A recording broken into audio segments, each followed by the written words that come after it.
Le quotidien est vraiment rempli de belles choses. Un robinet qui coule. En avez-vous déjà regardé un? Il suffit d'ouvrir et de refermer légèrement le robinet.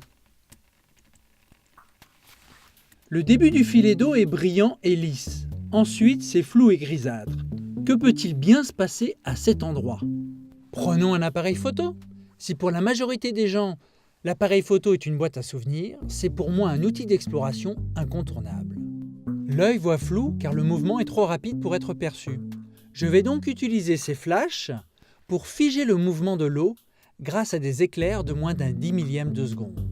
Et pour rendre la photographie plus agréable, je vais faire refléter la lumière de ces flashs sur ces écrans colorés placés de part et d'autre du filet d'eau. L'eau accélère progressivement au cours de sa chute et le filet d'eau se réduit. Cela est dû à la gravité. Mais il ne peut se réduire indéfiniment. Regardez. À un moment donné, la tension superficielle prend le dessus. C'est cette force qui naît entre deux fluides de nature différente, car ils refusent de se mélanger. C'est pour cela qu'une goutte d'eau sur la table ne s'étale pas à l'infini.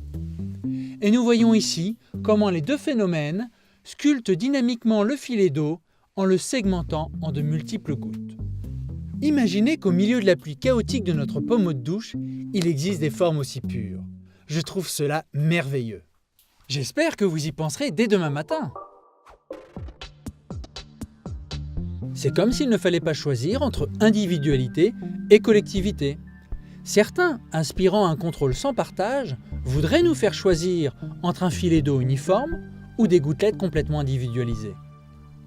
Que cela soit pour toute idéologie ou phénomène de science, le plus beau ne serait-il pas le mélange des genres résultant d'une négociation ?